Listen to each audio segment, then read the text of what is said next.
Friends, आज की video है बहुत ही इंटरेस्टिंग होने वाली। आज की वीडियो जो है मीडिया के ऊपर, पर गोदी मीडिया के ऊपर नहीं है, रियल मीडिया के ऊपर है। तो प्रज्ञा जी हैं, ये इनके चैनल का लिंक जो मैं डिस्क्रिप्शन में दे दूंगा। यूसी इनके चैनल का नाम है, काफ़ी फेमस इनका चैनल है और काफ़ी अच्छे फॉलोअर्स हैं इनके, और ये खुद भी बहुत फेमस है। प्रज्ञा जी काफ़ी जानी जाती है अपनी बेबाक पत्रकारिता के लिए। तो काफ़ी सारी आपने इनको रोड साइड जो न्यूज़ एंकरिंग करते हुए देखा होगा। तो इनके चैनल का लिंक जो है मैं डिस्क्रिप्शन में दे दूँगा, जाकर चेक कर सकते हैं। UCC जो है, यूनिफॉर्म सिविल कोड, उसके ऊपर ये इनका आज का जो है वीडियो होने वाली है। तो पहले वीडियो को देख लेते हैं, बाद में वीडियो के बारे में बात करेंगे। दोस्तों, यूनिफॉर्म सिविल कोड में एक देश के लिए एक जैसा कानून बनाने की बात कही जा रही है।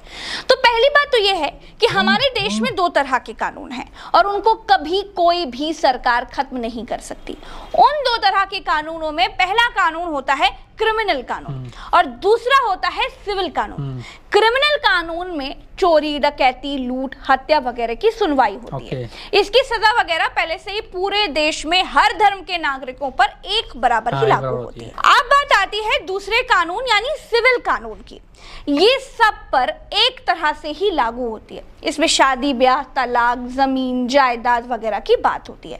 इसी सिविल कानून में हिंदू, मुस्लिम, सिख, ईसाई, पारसी सबकी शादी, तलाक, पहनावे, बच्चों के जन्म, संस्कार, जमीन जायदाद में बेटियों के हक वगैरह के लिए सारी अलग अलग मान्यताएं और नियम हैं।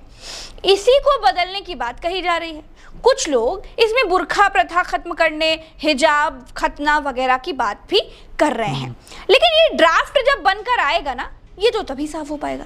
अब बात आती है बच्चे पैदा करने की, कि क्या यूनिफॉर्म सिविल कोड आने से बच्चा पैदा करने के मामले में मुस्लिमों की चूड़ी टाइट हो जाए। तो इसको बताने के लिए हमने नेशनल फैमिली हेल्थ सर्वे के जो आंकड़े निकाले और दैनिक भास्कर में जो रिपोर्ट छपी उसका अध्ययन किया, तो ये पाया कि देश में हिंदुओं के मुकाबले मुस्लिम धर्म में बच्चे पैदा करने में ज्यादा गिरावट आई है। NFHS इसके आंकड़ों के मुताबिक देश के सभी धार्मिक समूहों में प्रजनन दर में गिरावट आई।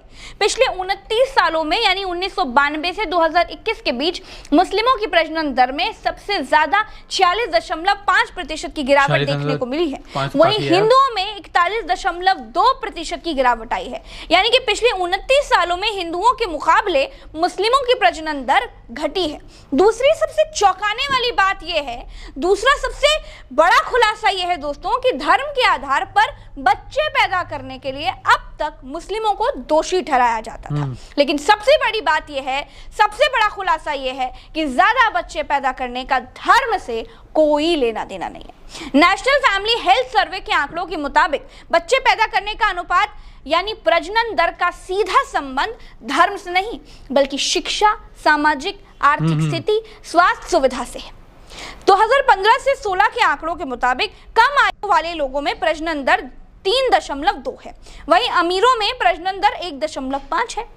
अपर कास्ट की प्रजनन दर 1.9 है, बैकवर्ड क्लास की प्रजनन दर 2.2 है, अनुसूचित जनजाति की प्रजनन दर 2.3 है, अनुसूचित जनजाति की 2.5 है और मुस्लिमों की 2.6 है। इसका मतलब यह है कि देश के अमीर सबसे कम बच्चे पैदा कर रहे हैं, पढ़ा लिखा अपर कास्ट कम बच्चे पैदा कर रहा है। इसके अलावा गरीब, अनुसूचित जाति, अनुसूचित जनजाति के लोग जिनमें शिक्षा का अभाव है, जिनमें जानकारी की कमी है, वो मुस्लिमों के लगभग बराबर बच्चे पैदा कर रहे हैं। तो कट्टर हिंदू धर्म गुरुओं का ये कहना कि अब हिंदू भी ज्यादा बच्चे पैदा करें, वो सरासर गलत है, क्योंकि बच्चा पैदा करने का संबंध गरीबी, अशिक्षा और जानकारी न होने से है, न कि धर्म पर आधारित है। दोस्तों, नेशनल फैमिली हेल्थ सर्वे के मुताबिक 1992 और 1993 के बीच मुस्लिमों में बच्चा पैदा करने की दर 4.41 थी, जो अब घटकर 2.36 हो गई है।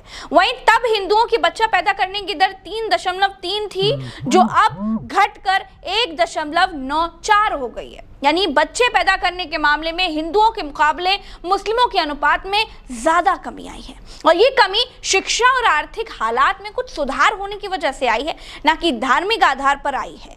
तो इससे एक बात तो साफ हो जाती है कि ज्यादा बच्चे पैदा करने का संबंध धर्म से बिल्कुल नहीं होता, शिक्षा और आर्थिक हालात से होता है। किसी देश की, किसी राज्य की या फिर किसी धर्म के लोगों की ही बात अगर कर लें, अगर बच्चे पैदा करने की दर 2.1 से कम होने लगती है, तो इसका सीधा मतलब ये होता है कि उस देश, राज्य या धर्म में जन्म लेने वाले बच्चों की तुलना में मरने वालों की संख्या ज्यादा ही होने लगी है। इसका मतलब ये होता है कि वो देश अब बूढ़ा होने की तरफ आगे बढ़ गया है।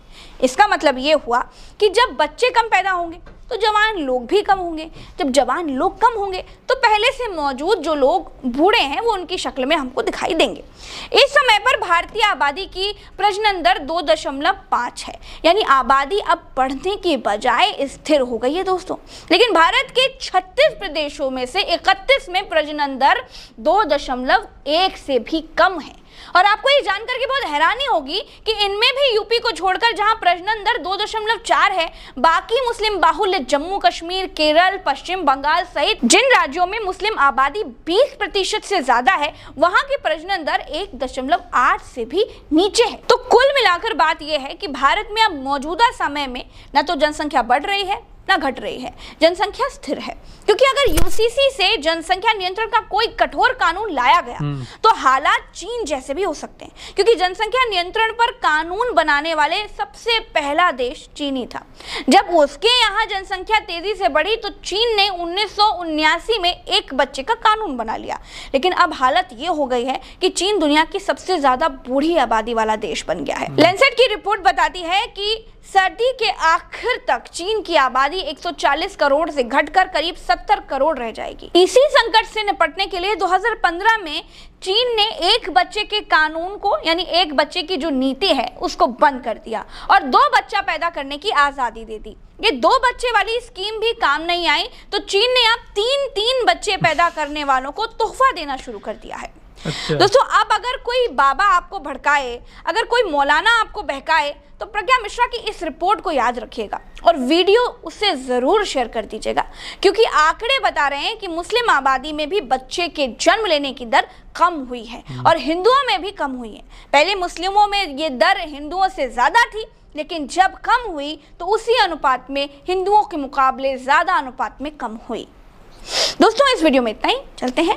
राम राम, दुआ सलाम, जय हिंद। फ्रेंड्स, कितना प्यारा एनालिटिक्स था, कितना प्यारा उन्होंने समझाया, बिल्कुल विस्तार से कि चीज़ जितनी डिटेल में समझाई प्रज्ञा मिश्रा ने। तो जानी जाती है अपनी बेबाक पत्रकारिता के लिए और काफ़ी फेमस हैं प्रज्ञा मिश्रा जी, जो इनके चैनल का लिंक जो है मैं डिस्क्रिप्शन में दे दूँगा। उन्होंने वही चीज़ बताई, जो बच्चे पैदा करने का संबंध है वो अज्ञानता से है, अशिक्षा से है। तो गरीब हो तो ही बच्चा पैदा करेगा, अमीर लोग कम बच्चे पैदा करते हैं। तो हिंदू, मुसलमानों, सिखों, ईसाई हो, जो पढ़ेगा नहीं तो जिसमें अज्ञानता होगी वही बच्चे पैदा कर देगा। पढ़ा लिखा किसी भी समाज का लोग है वो ज़्यादा बच्चे पैदा नहीं करेंगे, 1 करेंगे 2 करेंगे, उन्हें पता है कि आगे उन्हें बच्चों को कैसे पालना है। तो बच्चे कम पैदा करना या ज़्यादा पैदा करना ये सारा उसी के ऊपर है, अज्ञानता के ऊपर है, शिक्षा के ऊपर डिपेंड करता है। और एक फनी इंसिडेंट मेरे को ये याद आ गया, रवि किशन थे, एक आज तक का इंटरव्यू था, उसमें रखे थे रवि किशन। तो एंकर ने पूछ लिया कि आपके कितने बच्चे वगैरह, मेरे 4 बच्चे हैं, अगर आपने क्यों कम बच्चे पैदा नहीं करे वगैरह। कांग्रेस कानून नहीं लाई, कांग्रेस का कानून ले आती तो हम ना पैदा करते, तो उसका दोष भी उन्होंने कांग्रेस को दे दिया। तो एंकर कह रही आपने तो बच्चे पैदा कर लिए, आप कानून ला रहे हो। तो एक फनी इंसिडेंट था ये।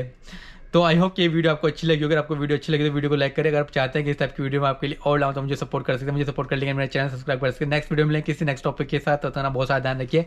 Bye bye.